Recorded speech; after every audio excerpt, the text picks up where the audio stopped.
Hello, my name is Ian Bullock, and I've been given the chance to talk to you about the Indian Ocean.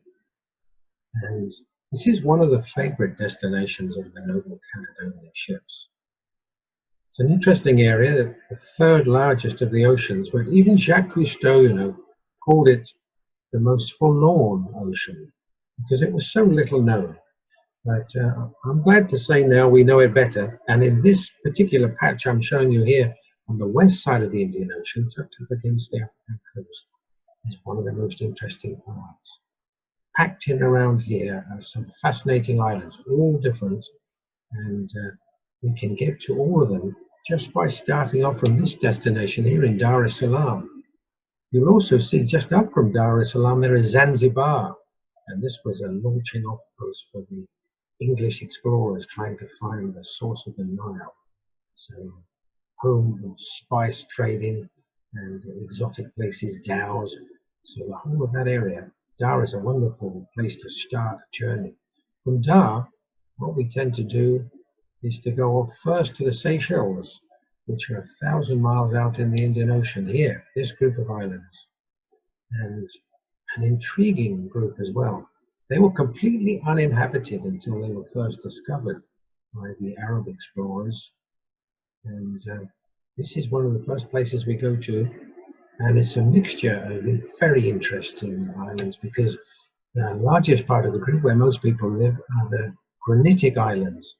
Spectacular granite blocks, just brickbats, tiny pieces of where India tore off from Africa, left out in the middle of the ocean. And these are spectacular themselves. Very small population, beautiful coral seas, and where most of the folk live, but still lots of other tiny granite islands around them. And further south, away to the southwest from the granite islands, are these, the coral keys, which themselves have all the drama and magic of coral islands. Coral atolls with scattered islands around the ring, and splendid places to snorkel and explore.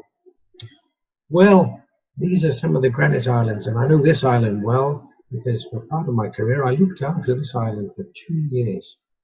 And to give you a tiny example of the biodiversity of these places, this island is a mile long, quarter of a mile wide, and we had on it over 1 million seabirds just tucked in there in the trees, on the ground, in burrows underneath, and with a beautiful coral reef all the way around. Well, because these islands were uninhabited, they were the best place for seabirds to nest. So there were thousands of birds traditionally were on these tiny islands when people first discovered them. And I recall well looking out from the beach over Reed, we would see huge numbers of noddies and terns feeding, a sure sign that there were fish there. So we would launch our wooden pirogue here out to sea. Dear mon alley, they would cry. We'd have fishing lines in the boat. We'd go straight out to where those seabirds were gathering over the bait fish. And within 20 minutes, we could fill the boat with beautiful, tiny bonitos, small tuna, with wonderful food. But this island, as I've said, the bulk of the birds, a third of the million of the birds were sooty terns, this dramatic bird that travels the oceans of the world and then comes back to breed. In fact, they don't breed until they're 7 years old, and by then they've flown non-stop for 7 years. They do not land on the sea. They can feed and refuel on the wing and come back to breed when they're 7 years old. And amongst the trees, they're also nesting on the trees, because the sooty tern nests on the ground, will be this beautiful bird, the fairy tern, the favorite of Darwin. A wonderful bird, so tame that when you come up to their nest, they just sit on the branch and stare at you, and incubating one egg on its fork in the branch. Also on those islands, the glorious tropic birds, so well named they're only found between the two tropics. And this one is the white-tailed tropic, that long plume of a tail, also called the bosun bird. It reminded me of the bosun with his marlin spike in his belt. And in Creole, we called him payanque, the bird with straw in its tail. And also this wonderful relative, the red-tailed tropic, magnificent with a bright scarlet bill, strong for catching squid as it plunge dives. Land birds too. And in Seychelles, there are 15 species of land birds found nowhere else. This wonderful blue pigeon, Seychelles blue pigeon, and called the Dutch pigeon as well, because it's the colours of the Dutch flag. Bright red wattle, a white head and throat, and deep iridescent blue plumage. Also, this bird, incredibly rare, Seychelles magpie robin, found only on these islands, and originally only found on one island and rescued by transporting some of them to the other islands, like the one that I was looking after, I read, and now brought back from the brink of extinction by very, very careful conservation programs. And then these, also only found on one island, on La Digue, the Seychelles paradise flycatcher, in Creole called the verve from the French, la veuve, the widow, because the male is jet black with this long tail. The female is a beautiful little twig nest there that she's incubating tiny eggs. Well, from that group of the granite islands, we go right down to the far southwest corner and visit this island, Aldabra. Extraordinary because it's the second largest coral atoll in the world. You can take the biggest main island of Seychelles, Mahe, and it will drop right into the middle of that greeny blue lagoon there. The land is around the outside, all coral, raised coral atoll. 100,000 giant tortoises there, the last place they exist in the Indian Ocean. And also seabirds, thousands of seabirds. These boobies, that's a brown booby diving, and its close relative, also the red-footed booby, feeds on these flying fish. And if anything disturbs the fish, like our ship as it plows through the tropical waters, these flying fish burst out, and then the red-footed boobies chase after them as they scatter from the bow. And there's one bird trying to home in on that flying fish on the left-hand side there, try and catch it before it plunges back into the sea. An extraordinary sight. And of course, once the boobies have caught flying fish and head back to their nest, then this bird is waiting for them, the frigate bird, because it chases and plunders the fish that the boobies have been carrying. A lazy pirate. So the pirates recognize that and named the bird after their favorite fastest ship, frigate. The frigate bird, which nests also. So lucky to have saved this coral atoll, because in the 60s the Americans wanted to build an air base on that, and they would have destroyed the entire colony of boobies and frigates had they done so. That's Aldabra. And on that coral atoll is the last flightless bird in the Indian Ocean, the white-throated rail. So tame, so inquisitive, that if anybody lands on the beach, you have to bang two sticks together, and they trot out from the undergrowth to come and see what's making the noise. The white-throated rail, Aldabra. Well, from there we move down to the Comoros, which are 4 tiny islands between Africa and Madagascar, 3 desperately poor islands, and 1 very rich island, which is still managed by France, Mayotte. But also they have some interesting birds in those islands too. From there, it's a hop, skip, and a jump across to Madagascar, and this is probably the most extraordinary place of all, because Madagascar is sometimes called the oldest island on the planet, because it first started to tear away from Africa, along with India and Antarctica, 135 million years ago. And by 90 million years ago, it was on its own, with its own little cargo of unusual birds. And it was colonized too very early on, before the monkeys reached there, with a primitive primate, the lemur, which developed into all kinds of extraordinary forms on this island. Everything there is unique. We have these wonderful Madagascar toadies.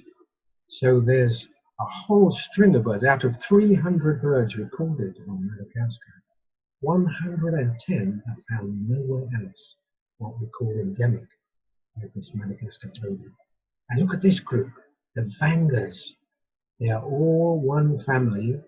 They must have all developed from the original bird that was on the island, and somehow they were developed into completely different forms that specialize in different food.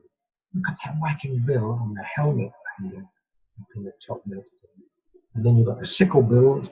Look at that extraordinary beak, which probes into rotting wood to find grubs and insects. And then there's the blue vanga, wonderful, it's just amazing blue and white colour with a sky blue bill that typically feeds on fruit and seeds. Extraordinary birds of Madagascar.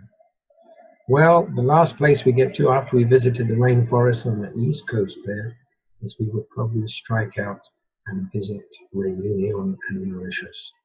Réunion special itself, managed by France, and that has extraordinary birds too, like the rare Mauritius kestrel and the pink pigeon. Who's ever heard of a pink pigeon? But Mauritius, striking really and emblematic because this was the place where the dodo lived. First described by Dutch sailors in 1595, but once they brought their dogs ashore and discovered how tame this bird was, they could just bang them over their head and kill them with a stick in seconds. By 1680, there were none left. So this is an emblem of just the vulnerability of all these island birds. But they've never seen people. They evolved in isolation, absolutely susceptible and vulnerable to the arrival of humans.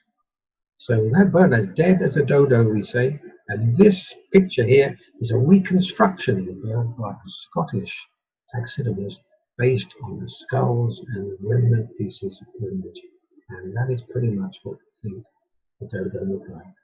It was a pigeon that had grown so large and on an island with no predators that it didn't need to fly. But of course, that was its undoing. Even more remarkable, the elephant bird that also lived there on Madagascar, and it lived there even beyond the time that the first humans arrived, and they're considered to be the cause of its extinction. But this elephant bird, E. pionis, was 10 feet tall, and it laid one giant egg. The bird itself weighed 500 kilos, and it laid a 10-kilo egg, a foot long. It's scattered all over the southern part of Madagascar are remnants of these eggs. The bird is no more. Even David Attenborough had one of these eggs, his proudest possession, his most prized possession, which he reconstructed from fragments given him by locals on one of his first expeditions in the 50s and 60s. Madagascar. And also, the other fascinating thing about these islands is migrants flock here from the northern winter. This is a group of turnstones crossing the ocean. And this bird, ringing of these birds is shown. Birds ringed in Seychelles have been recovered in high parts of Russia, showing that the turnstone is a bird just like us that comes down for its winter holidays and lives amongst the palm trees and the coral beaches of the Indian Ocean until it flies back to the high tundra to breed. So there's always the other possibility, quite apart from the amazing native birds and endemic birds of these islands, to come across exotic migrants like these blue-cheeked bee-eaters who come all the way from India and Asia, escaping the northern summer. So you never know what you will see in the Indian Ocean. It's an extraordinary place, as exotic a destination anywhere, tropical climate, fabulous islands, everyone different, and the birds there are truly remarkable, many of which can be found anywhere else in the world. Join us on one of our trips on the New Caledonia ships. You will find it a place of wonder, as exotic as anywhere in the world. Thank you.